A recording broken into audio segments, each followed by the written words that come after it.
ಒಂದು ಮಿಲಿಟರಿದ ಒಂದು ಲೋಡ್ ಇದೆ ಅಂತ ಅಂದ್ಬಿಟ್ಟು ತಗೊಂಡಿದ್ದು. ಆ ಕಾಂಟ್ರಾಕ್ಟ್ ಟೆಂಡರ್ ಕೊಡಿಸ್ತೀವಿ ಅದು ಇದು ಅಂತೆಲ್ಲ ಹೇಳಿ ತಗೊಂಡ್ವಿ. ಆಮೇಲೆ ಮಧ್ಯವರ್ತಿಗಳು ಏನೋ 108 ಪ್ರಾಬ್ಲಮ್, ಲಾಸ್ಟ್ ಗೆ ಗಾಡಿ ಎಲ್ಲ ರೆಡಿ ಆದ್ಮೇಲೆ ಏನು ಇಲ್ಲ ಅಂತ ಬಿಟ್ಬಿಟ್ರು. ಆಮೇಲೆ ಸಕಲೇಶ್ಪುರ ಘಾಟಲ್ಲಿ ಬರೀ ಫಸ್ಟ್ ಗೇರೆ 80 ಕಿಲೋಮೀಟರ್ ಬರೀ ಫಸ್ಟ್ ಗೇರ್. ಘಾಟ್ ಎಲ್ಲ ಪೂರ್ತಿ ಡೀಸೆಲ್ ಅನ್ನ ಎಳೆದಾಕ್ಬಿಟ್ಟು ಶೋರೂಮ್ ಅವ್ರು ಎಷ್ಟು ವರ್ಸ್ಟ್ ರೆಸ್ಪಾನ್ಸಿಬಲ್ ಆಗಿದ್ದಾರೆ ಅಂತಂದ್ರೆ ಅವ್ರು. ಸರ್ ಏನು ಪರ್ಫಾರ್ಮೆನ್ಸ್ ಕೊಡ್ತಿದೆ, ಏನ್ ಮೈಲೇಜ್ ಕೊಡ್ತೀರಾ? ಮೈಲೇಜ್ ಶೋರೂಮ್ ಕ್ಲೈಮ್ ಫುಲ್ ನೋಡಿದಾಗ ಇಂಜಿನ್ ಪರ್ಫಾರ್ಮೆನ್ಸ್ ಯಾವ ತರ ಇದೆ ಸರ್? ಮೈನರ್ ಪ್ರಾಬ್ಲಮ್ಸ್ ಬರುತ್ತೆ, ಅದಕ್ಕೆ ಯಾರು ರೆಸ್ಪಾನ್ಸ್ ಇಲ್ಲ, ಸ್ಪೇರ್ಸ್ ಸಿಗೋದಿಲ್ಲ, ಶೋರೂಮ್ ಇಂದ ಬರ್ತಾನೆ ಡ್ಯಾಮೇಜ್. ಹಂಗೆ ಈ ಗಾಡಿ ನೋಡಿ 1 ವರ್ಷದಲ್ಲಿ ಸುಮಾರು ಒಂದು 15-20 ಸರಿ ಶೋರೂಮ್ ಹೋಗಿದೆ.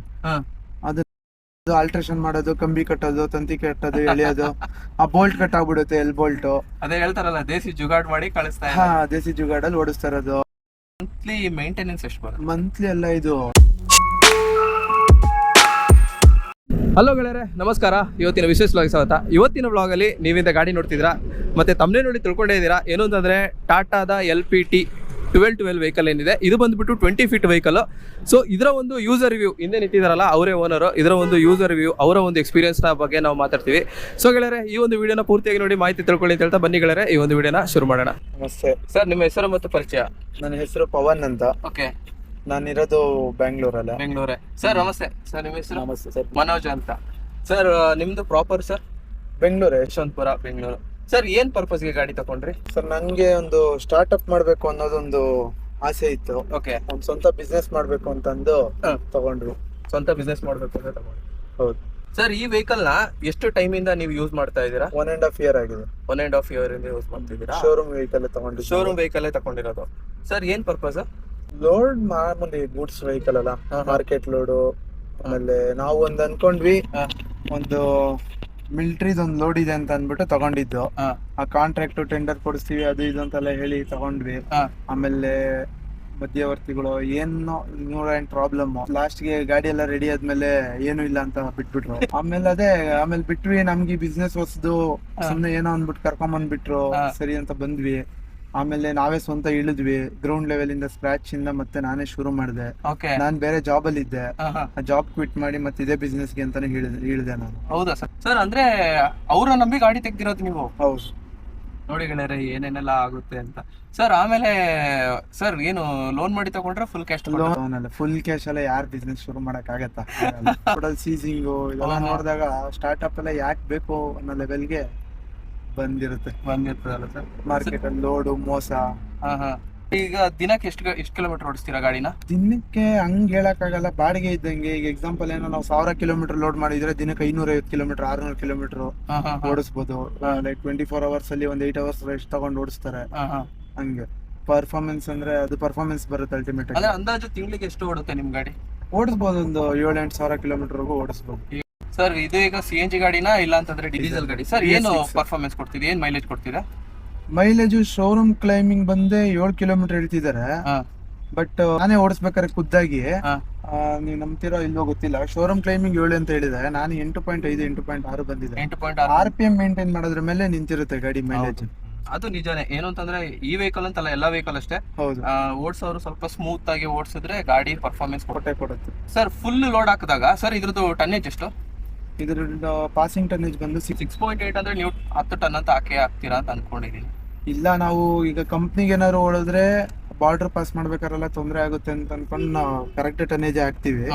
ಸಮ್ ಟೈಮ್ಸ್ ಏನಂದ್ರೆ ಈಗ ಬ್ಯಾಂಗ್ಳೂರ್ ರಿಟರ್ನ್ ಲೋಡ್ಗಳೆಲ್ಲ ಓವರ್ ಟನ್ನೇಜ್ ಅಂತ ಟೈಮ್ಗಳಲ್ಲಿ ಹಾಕ್ತಿವಿ. 14 ಟನ್ ವರ್ಗು ಹಾಕಿದೀವಿ, ಏನ್ ತೊಂದ್ರೆ ಇಲ್ಲ. ಗಾಡಿ ಟನ್ನೇಜ್ ಎಳೆಯೋದ್ರಲ್ಲೆಲ್ಲ ಏನ್ ತೊಂದ್ರೆ ಇಲ್ಲ. ಗಾಡಿ ಶೋರೂಮ್ ಇಂದಾನೆ ಸರಿ ಇಲ್ಲ ಅಷ್ಟೇ.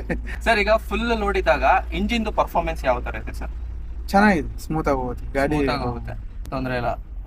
ಸರ್ ನಿಮಗೆ ಫುಲ್ ಲೋಡ್ ಹಾಕಿದಾಗ ಇಂಜಿನ್ದು ಪವರ್ ಎಲ್ಲ ಸಾಕು ಅಂತ ಅನ್ಸಿದ್ಯಾ, ಅಲ್ಲ ಇನ್ನೂ ಬೇಕು ಅಂತ ಅನ್ಸಿದ್ಯಾ ಒಂದೊಂದು ಸ್ಪಾಟ್ ಅಲ್ಲಿ?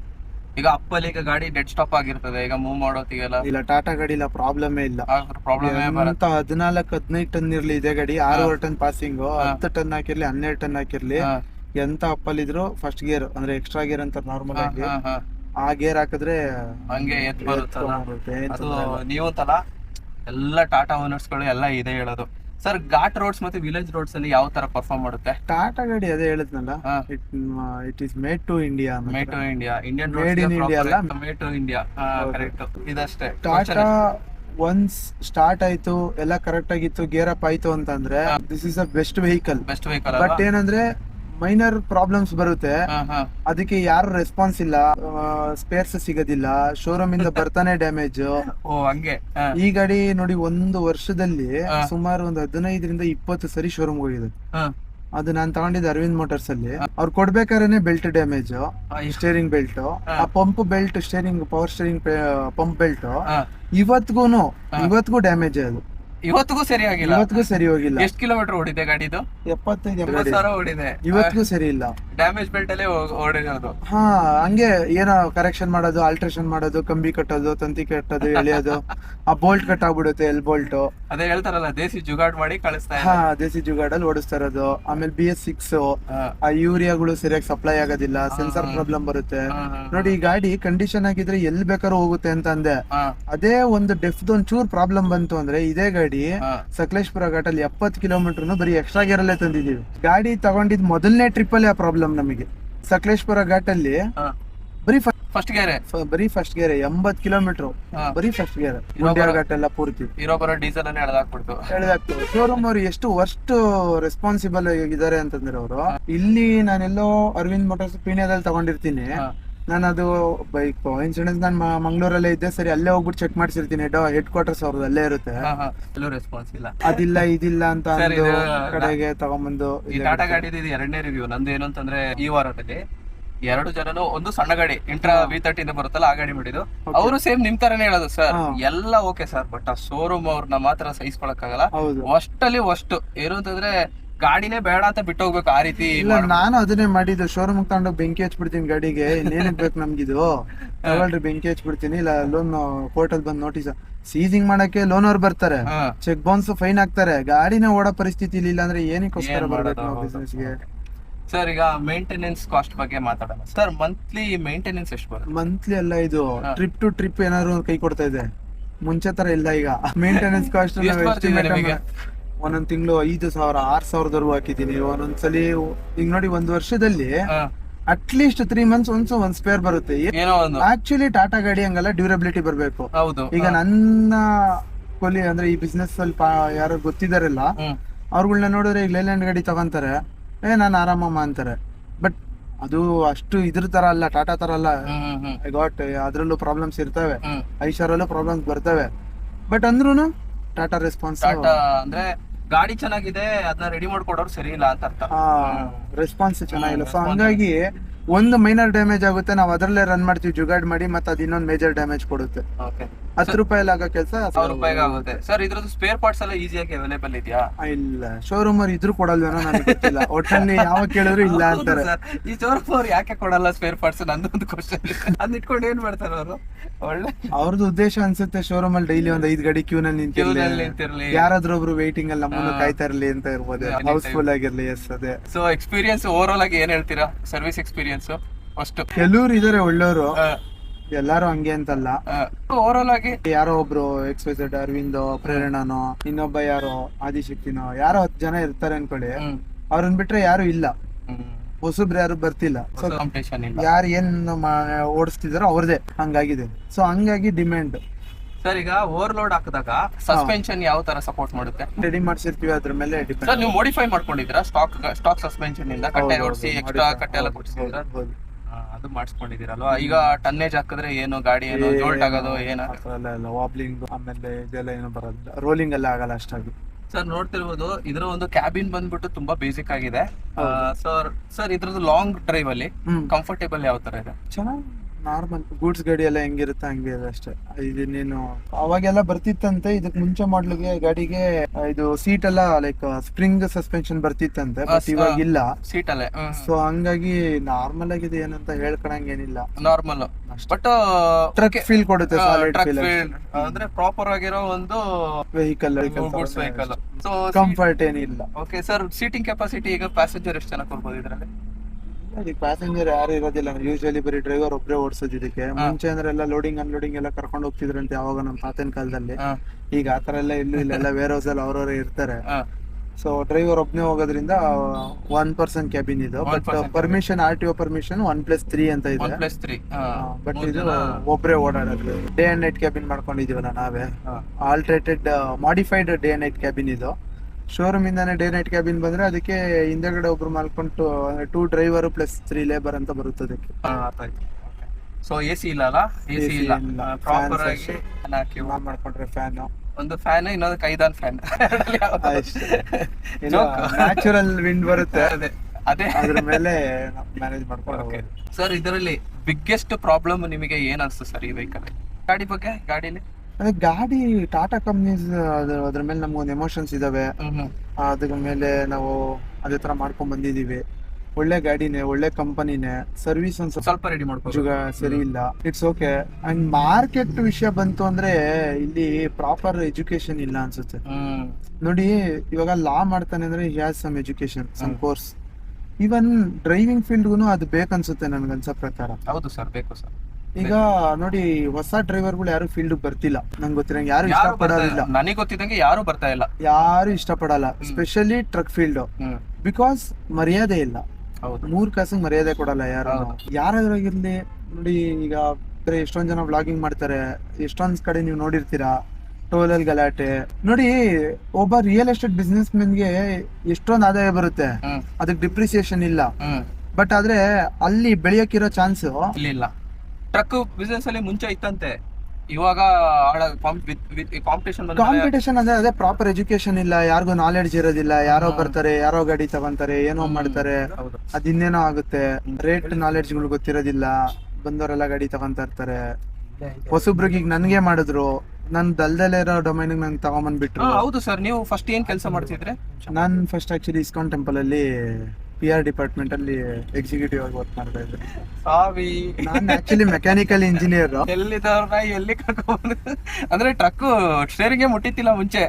ಡ್ರೈವಿಂಗ್ ಮೇಲೆ ಕ್ರೇಜ್ ಇತ್ತು ಅಷ್ಟೇ, ಟ್ರಕ್ಗೂ ನಮ್ಗೂ ಸಂಬಂಧ ಇರಲಿಲ್ಲ. ಡ್ರೈವಿಂಗೂ ಟ್ರಕ್ ಡ್ರೈವಿಗೂ ವ್ಯತ್ಯಾಸ ಇದೆ, ಬಹಳ ವ್ಯತ್ಯಾಸ ಇದೆ, ನಿಜ. ಅದು ಲಿಂಕ್ ಎಲ್ಲ ನೋಡಿ ಏನೇನಾಗುತ್ತೆ ಜೀವನದಲ್ಲಿ. ಇದು ಕೇಳೋದು ಜೀವನದಲ್ಲಿ ಟ್ವಿಸ್ಟ್ ಇರ್ತದೆ ಅಂತ, ಇದೇ ಟ್ವಿಸ್ಟ್. ನಂದು ಎಜುಕೇಶನ್ ಬಂದ್ರೆ mechanical engineer. May be mechanical engineers ಮಾತ್ರನೇ ಅನ್ಸುತ್ತೆ. ನೀವು ಒಂದು ಮೂವಿ ಸೆಟ್ ಹೋಗಿ ಕ್ಯಾಮ್ರಾಮನ್ ಮೆಕ್ಯಾನಿಕಲ್ ಇಂಜಿನಿಯರ್ ಇರ್ತಾರೆ. ರಕ್ಷಿತ್ ಶೆಟ್ಟಿ ಅನ್ಕೊಳ್ಳಿ, is A mechanical engineer. Sir engineers ಎಲ್ಲ ಕಡೆ ಇದಾರೆ ಸರ್. ಈ ವೆಹಿಕಲ್ ಅಲ್ಲಿ ಬ್ರೇಕ್ ಡೌನ್ ಇಶ್ಯೂ ಇದೆಯಾ ಸರ್? ಓಡೋ ಗಾಡಿ ಅಂದ್ಮೇಲೆ ಬಂದೇ ಬರುತ್ತೆ ಪ್ರಕಾರ. ಅಂದ್ರೆ ನಾನು ಯಾಕೆ ಹೇಳ್ತಿದ್ದೀನಿ ಅಂದ್ರೆ, ನೀವು ಒಂದ್ ಕಡೆ ಹೋದ್ರಿ ಅಂದ್ರೆ 4 ಟ್ರಕ್ ಡ್ರೈವರ್ಸ್ಗಳು ಕೂತ್ಕೊಂಡ್ರೆ ಅವ್ರು ಎಲ್ಲಾ ತರ ಡಿಸ್ಕಸ್ ಮಾಡ್ತಾರೆ. ಈಗ ನಿಮ್ದು ಇದು ಹೊಸ ಗಾಡಿ ಇರ್ಬೋದು, ಬಟ್ ಬೇರೆಯವ್ರಿಗೆ ಅದು ಹೊಸ ಗಾಡಿ ಆಗಿರಲ್ಲ, ಅವ್ರಿಗೆ ಎಕ್ಸ್ಪೀರಿಯನ್ಸ್ ಇರುತ್ತೆ. ಅವ್ರು ನಿಮ್ ಜೊತೆ ಏನಾರು ಎಕ್ಸ್ಪೀರಿಯನ್ಸ್ ಏನಾರು ಹೇಳ್ಕೊಂಡಿದ್ದಾರೆ? ಟಾಟಾ ಗಾಡಿಗಳು ಅಷ್ಟು ಈಸಿಯಾಗಿ ಏನು ಕೈ ಕೊಡೋದಿಲ್ಲ. ಮಾರ್ಕೆಟ್ ಅಲ್ಲಿ ಇರೋದೇ 3 ಜನ ಪ್ಲೇಯರ್ಸ್. ಹೌದು, ಆಲ್ಮೋಸ್ಟ್ 3 ಗಾಡಿನೂ ಚೆನ್ನಾಗೇ ಇದಾವೆ. ಯಾವ್ದು ಅಷ್ಟು ಈಸಿಯಾಗಿ ಹೆವಿ ಗಾಡಿಗಳು ಅಷ್ಟು ಈಸಿಯಾಗಿ ಕೈ ಕೊಡಲ್ಲ, ಅದು ನಿಜಾನೇ. ಮೇಂಟೆನೆನ್ಸ್ ಅಲ್ಟಿಮೇಟ್ ಆಗಿ ಎಲ್ಲ ಅವ್ರು ಹೆಂಗ್ ಮೇಂಟೈನ್ ಮಾಡಿರ್ತಾರೆ, ಡ್ರೈವರ್ ಹೆಂಗೆ ಡ್ರೈವ್ ಮಾಡ್ತಾರೆ ಅನ್ನೋದ್ರ ಮೇಲೆ ನಿಂತಿರುತ್ತೆ ಕಂಪ್ಲೀಟ್ ಗಾಡಿ ಬ್ರೇಕ್ ಡೌನ್ ಆಗೋದೆಲ್ಲಾನು. ಯಾಕಂದ್ರೆ ಈಗ ಬಿಡೋಕ್ ಮುಂಚೆ ಅವ್ರಿಗೆ ಗೊತ್ತಿರುತ್ತೆ. ಈಗ ನೋಡಿ, ಈಗ ಫ್ಲೈಟ್ ಮೂವ್ ಆಗುತ್ತೆ ಅಂದ್ರೆ ಎಲ್ಲ A to Z ಚೆಕ್ ಮಾಡಿರ್ತಾರೆ. ಡ್ರೈವರ್ ಒಂದ್ ಟ್ರಿಪ್ ಹೋಗಿ ಬಂದ್ಮೇಲೆ ಗೊತ್ತಾಗುತ್ತೆ ಒಂದ್ ಸಣ್ಣ ಪ್ರಾಬ್ಲಮ್, ಮೈನರ್.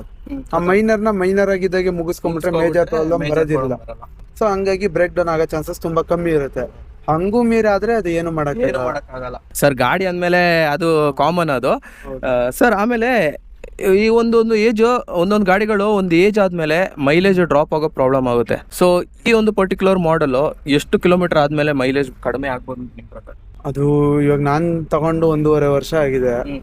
ನನ್ಗೆ ಇದುವರೆಗೂ ಏನಂತ ಅನುಭವ ಆಗಿಲ್ಲ. ನನಗೆ ಗೊತ್ತಿರಂಗೆ ಅದೇನೋ ಇಂಜಿನ್ ಎಲ್ಲ ಬಂದು ಆತರ ಮೇಜರ್ ಸರ್ವಿಸ್ ಸ್ಟೇಜಿಗೆ ಬಂದಿದ್ರೆ ಅವ್ರು ನೆಕ್ಸ್ಟ್ ಇಂಜಿನ್ ಸರ್ವಿಸು ಅದೆಲ್ಲ ಸಿಟ್ಟಿಂಗ್ ಮಾಡಿರ್ತಾರಲ್ಲ, ಅದ್ರ ಮೇಲೆ ಹೋಗುತ್ತೆ. ಬಿಟ್ರೆ ಶೋರೂಮ್ ಗಾಡಿಲಿ ಆಕ್ಚುಲಿ ಫಸ್ಟ್ ಸರ್ವಿಸ್ ಅಲ್ಲಿ ಸ್ವಲ್ಪ ಮೈಲೇಜ್ ಕಮ್ಮಿ ಇರುತ್ತೆ. ಸೆಕೆಂಡ್ ಸರ್ವಿಸ್ ಆದ್ಮೇಲೆ ಇನ್ನೊಂದ್ ಸ್ವಲ್ಪ ಚೆನ್ನಾಗಿ ಪರ್ಫಾರ್ಮೆನ್ಸ್ ಬರುತ್ತೆ. ಥರ್ಡ್ ಸರ್ವಿಸ್ ಆದ್ಮೇಲೆ ತುಂಬಾ ಚೆನ್ನಾಗುತ್ತೆ ಅಂತ ನನಗೆ ಗೊತ್ತಿರೋದು. ಯಾಕಂದ್ರೆ ಇಂಜಿನ್ ಸೀಟಿಂಗ್ ಆಗಿರುತ್ತೆ ಚೆನ್ನಾಗಿ. ಇವಾಗ ಎಷ್ಟು ಓಡಿದೆ ಇದು? ಇವಾಗ 80,000 ಕಿಲೋಮೀಟರ್, 75,000 ಇಂದ 80,000. ಸರ್ ಸರ್ವಿಸ್ ಇಂಟರ್ವಲ್ ಇದು 30,000. ಹೌದಾ, 40,000 ಕಿಲೋಮೀಟರ್ ಅಲ್ಲ service interval. Sir tyre mileage ಯಾವ ತರ ಇದೆ ಇದ್ರದ್ದು? ಟೈರ್ ಮೈಲೇಜ್ ಅದೇ ಅದು ಮತ್ತೆ ಅಗೇನ್ ಡ್ರೈವರ್ ಮೇಲೆ ಡಿಪೆಂಡ್ ಆಗುತ್ತೆ. ಅಂದಾಜು ಎಷ್ಟು ಬರುತ್ತೆ ನಾರ್ಮಲ್ ಆಗಿ? ಇಲ್ಲ ಕರೆಕ್ಟ್ ಆಗಿ ನೈಟ್ ಸರ್ವಿಸ್ ಅಲ್ಲಿ ಓಡಿಸ್ಕೊಂಡು ಒಳ್ಳೆ ಮೇಂಟೈನ್ ಮಾಡಿದ್ರೆ 1.5 ಲಕ್ಷ ಅವರು 1 ಲಕ್ಷ ಅಂತೂ ಬರುತ್ತೆ. 1,20,000 ಈಗ ನನ್ನ ಗಾಡಿ ಹೇಳಿದ್ನಲ್ಲ 78,000 ಚಿಲ್ಲರೆ ಅಂದ್ರೆ 80,000 ಹತ್ರ. ಇನ್ನೂ ಹಂಗೆ ಇದಾವೆ, ಇನ್ನೂ ಚೆನ್ನಾಗಿದಾವೆ. ಇನ್ನೂ ಒಂದು 45,000 ಓಡಿಸ್ಬೋದು. 1 ಲಕ್ಷ ಓಡಿಸ್ಬೋದಲ್ವಾ ಸರ್? ಯಾವುದೇ ಒಂದು ವೆಹಿಕಲ್ ಇರಲಿ ಸರ್, ಅದರದ್ದು ಒಂದು ರೀಸೇಲ್ ವ್ಯಾಲ್ಯೂ ತುಂಬಾನೇ ಮ್ಯಾಟರ್ ಆಗುತ್ತೆ. ಓಕೆನಾ ಸರ್? ಈ ಒಂದು ಪರ್ಟಿಕ್ಯುಲರ್ ಮಾಡಲ್ ರೀಸೇಲ್ ವ್ಯಾಲ್ಯೂ ನಿಮ್ಮ ಪ್ರಕಾರ ಯಾವ ತರ ಇದೆ? ಒಂದು ಮಾಡ್ಲ್ ಮೇಲೆ ಬರುತ್ತೆ, ಡಿಪೆಂಡ್ ಆಗುತ್ತೆ. ಮೇಂಟೆನೆನ್ಸ್ ಮೇಲೆ ಡಿಪೆಂಡ್ ಆಗುತ್ತೆ. ಡ್ರೈವರ್ ಸುಮಾರು ಪ್ಯಾರಾಮೀಟರ್ ಮೇಲೆ ಅದು ಗೇಜ್ ಆಗೋದು. ಸೊ ಫಾರ್ ಎಕ್ಸಾಂಪಲ್ ಈಗ 2023 ಅಥವಾ 2020 ಇವಾಗ ಒಂದು ಎಕ್ಸಾಂಪಲ್ ಹೇಳೋಣ. ಇವಾಗ 2026 ಅಲ್ಲಿ ಇದೀವಲ್ವಾ, 2 years ಹಳೆ ಗಾಡಿ ಅಂದ್ರೆ ಒಂದು 13 lakh 12 lakh. ಈಗ ಯೂಶಲಿ ಕಾಮನ್ ಆಗಿ ಏನಪ್ಪಾ ಅಂದ್ರೆ ಐಶಾರ್ ಗಾಡಿಗೆ ಡಿಮ್ಯಾಂಡ್ ಇದೆ ರೀಸೇಲ್ ವ್ಯಾಲ್ಯೂನಲ್ಲಿ. ರೀಸೇಲ್ ಮಾರ್ಕೆಟ್ ಅಲ್ಲಿ ಐಶಾರ್ ವ್ಯಾಲ್ಯೂ ಡಿಮ್ಯಾಂಡ್ ಇರುತ್ತೆ. ಟಾಟಾ ಗಾಡಿ ಸ್ವಲ್ಪ ಕಮ್ಮಿ ಇರುತ್ತೆ, ರೀಸೇಲ್ ವ್ಯಾಲ್ಯೂ ಅಷ್ಟು ಇರೋದಿಲ್ಲ. ಇನ್ ಮಹೀಂದ್ರ ಅವೆಲ್ಲ ಇಲ್ವೇ, ಅವೆಲ್ಲ ಮ್ಯಾಪ್ ಅಲ್ಲೇ ಇಲ್ಲ ಅಕೌಂಟ್ ತುಂಬಾ ಕಮ್ಮಿ ಇದೆ. ಸ್ವರಾಜು ಇಲ್ಲ. ಅಶೋಕ್ ಲೇಲ್ಯಾಂಡ್ ಇದೆ. ಅಶೋಕ್ ಲೇಲ್ಯಾಂಡ್ ಹೆಂಗೆ ಅಂತಂದ್ರೆ ಅದು ಅಷ್ಟು ಗಾಡಿಗಳು ರೀಸೇಲ್ ಬರೋದಿಲ್ಲ. ಸ್ಪೆಷಲಿ ಕ್ಯಾಂಟ್ರಿ LPT ವೆಹಿಕಲ್ಸ್ ಅಲ್ಲಿ ದೊಡ್ಡ ಗಾಡಿಗಳೆಲ್ಲ ರೂಲ್ ಮಾಡ್ತಾ ಇದಾವೆ. ಈ ಗಾಡಿಗಳಲ್ಲಿ ರೀಸೇಲ್ ವ್ಯಾಲ್ಯೂ. ಸರ್, ಈ ವೆಹಿಕಲ್ದು ಬೆಸ್ಟ್ ಥಿಂಗ್ ಮತ್ತೆ ವರ್ಸ್ಟ್ ಥಿಂಗ್ ಯಾವ್ದು ಸರ್? ಅಂದ್ರೆ ಇದ್ರಲ್ಲೇ ಬೆಸ್ಟ್, ಆಮೇಲೆ ಇದ್ರಲ್ಲೇ ವರ್ಸ್ಟ್ ಯಾವ್ದು? ಇದ್ರಲ್ಲೇ ಬೆಸ್ಟ್ ಥಿಂಗ್ ಏನಪ್ಪಾ ಅಂದ್ರೆ ಒಳ್ಳೆ ತಾಕತ್ ಗಾಡಿ, ಪೈಸಾ ವಸೂಲ್ ಅಂತೀವಲ್ಲ, ವಸೂಲ್ ಗಾಡಿ ಕ್ಯಾಟಗರಿ ಇದು. ಮೈಲೇಜ್ ಅಲ್ಲಿ ಸ್ವಲ್ಪ ಡ್ರಾಪ್ ಕಮ್ಮಿ ಇರುತ್ತೆ ಕಂಪ್ಯಾರಿಟಿವ್ಲಿ ಐಶಾರ್ ಗಾಡಿಗಿಂತ. ಐಶಾರ್ ಗಾಡಿಲಿ ಒಳ್ಳೆ ಸ್ಪೀಡ್, ಒಳ್ಳೆ RPM ಅಲ್ಲಿ ಓಡಿದ್ರು ಇದ್ರಲ್ಲಿ RPM ಮೇಂಟೈನ್ ಮಾಡೋದು ತುಂಬಾ ಕಾಶಿಯಸ್ ಆಗಿರ್ಬೇಕಾಗುತ್ತೆ ನಾವು. ಆ ವಿಷಯದಲ್ಲಿ ಸ್ವಲ್ಪ ಇದರಲ್ಲಿ ಅದೊಂದು ನೆಗೆಟಿವ್. ಬಿಟ್ರೆ ಡ್ಯೂರಬಿಲಿಟಿ, ಮೇಂಟೆನೆನ್ಸ್ ಅಂದ್ರೆ ಸ್ಪೇರ್ ಪಾರ್ಟ್ಸ್ ಕಾಸ್ಟ್ ಕಮ್ಮಿ, ಇದು ಅದು advantage, plus point, pros and ಇದು. ಸರ್, ಇದ್ರದ್ದು ಟಾಟಾ 1212 ಯಾವ ಕಸ್ಟಮರಿಗೆ ಬೆಸ್ಟ್ ಇದು? Flat section, rough roads, tough tonnages, ಅಂದ್ರೆ ರಫ್ ಯೂಸ್ ಮಾಡೋರಿಗೆ ಒಳ್ಳೇದು ಅಂತ ಹೇಳಿ. ಸೂಪರ್. ಸರ್, ಈಗ ಬೈ ಮಾಡೋರು, ಹೊಸದಾಗಿ ಈ ಗಾಡಿನ ತಗೊಳ್ಳೋರಿಗೆ ಏನ್ ಮೆಸೇಜ್ ಕೊಡ್ತೀರಾ ನೀವು? ತಗೋಬಹುದು, ಟಾಟಾ ಗಾಡಿ ತಗೊಬಹುದು. ತಗೊಳಕ್ ಮುಂಚೆನೆ ಸ್ವಲ್ಪ ಎಲ್ಲ ವೆರಿಫೈ ಮಾಡ್ಕೊಂಬಿಡಿ ವೆಹಿಕಲ್ ನ ಅಷ್ಟೇ. ನನ್ನ ಪ್ರಕಾರ ಅರ್ಧ ಮೆಕ್ಯಾನಿಕ್ ನೀವೇ ಆಗ್ಬಿಡಿ. ಅದಿನ್ನು ಜೋಕ್ ಮಾಡಿದ್ ನಾನು, ತಪ್ಪು ತಿಳ್ಕೊಬೇಡಿ. ತಪ್ಪೇನಿಲ್ಲ, ಸತ್ಯನೇ ಅದು. ಆಕ್ಚುಲಿ ನಮ್ಗೊಂದ್ ಸ್ವಲ್ಪ ಗೊತ್ತಿರ್ಬೇಕು. ಸರಿ sir. So sir, thank you sir, ಇಷ್ಟು ಮಾಹಿತಿ ಕೊಟ್ಟಿದ್ದಕ್ಕೆ ತುಂಬಾ ಥ್ಯಾಂಕ್ ಯು. ನಿಮ್ಮ ಒಂದು ಟೈಮ್ ಕೊಟ್ಟಿದ್ದಕ್ಕೆ ತುಂಬಾ ಥ್ಯಾಂಕ್ ಯು. ಸೊ ನೋಡಿದ್ರೆ ಗೆಳೆಯರೆ, ಇದು ಬಂದು ಈ ಒಂದು ವೆಹಿಕಲ್ನ ಯೂಸರ್ ರಿವ್ಯೂ. ಇವರ ಒಂದು ಎಕ್ಸ್ಪೀರಿಯನ್ಸ್ ಏನಿದೆ ಅದನ್ನ ನಿಮಗೆ ಬೇಕಾದಂಗೆ ದಾರಿ ಎಳ್ದಿದ್ದಾರೆ ಅಂತ ಹೇಳ್ಬೋದು. ಸೊ ಇವರ ಒಂದು ಎಕ್ಸ್ಪೀರಿಯನ್ಸ್ನ ನೀವು ಗಾಡಿ ತಗೊಳಕ್ ಹೋದಾಗ ಯೂಸ್ ಮಾಡ್ಕೊಳ್ಳಿ. ಆಮೇಲೆ ಜಡ್ಜ್ಮೆಂಟಲ್ ಆಗಿ ನಿಮಗೆ ಯಾವ ಮಾಡಲ್ ಬೇಕು, ಯಾವ ಗಾಡಿ ನಿಮ್ಮ ಒಂದು ಪರ್ಸನಾಲಿಟಿ ಸೂಟ್ ಆಗುತ್ತೆ, ನಿಮ್ಮ ಕೆಲಸ ಕಾರ್ಯಕ್ಕೆ ಯಾವ ಸೂಟ್ ಆಗುತ್ತೆ ಅನ್ನೋದನ್ನ ಜಡ್ಜ್ಮೆಂಟ್ ಮಾಡಿ ಆಮೇಲೆ ನೀವು ವೆಹಿಕಲ್ ತಗೊಳ್ಳಿ ಅಂತ ಹೇಳ್ತಾ, ಇನ್ನಷ್ಟು ವಿಡಿಯೋಗಾಗಿ ನನ್ನ ಈ ಚಾನಲ್ನ ಸಬ್ಸ್ಕ್ರೈಬ್ ಮಾಡಿ ಅಂತ ಹೇಳ್ತಾ ಮುಂದಿನ ವಿಡಿಯೋದಲ್ಲಿ ಭೇಟಿಯಾಗೋಣ. ಥ್ಯಾಂಕ್ ಯು ಗೆಳೆಯರೆ, ಶುಭ ದಿನ. ಜೈ ಹಿಂದ್, ಜೈ ಕರ್ನಾಟಕ.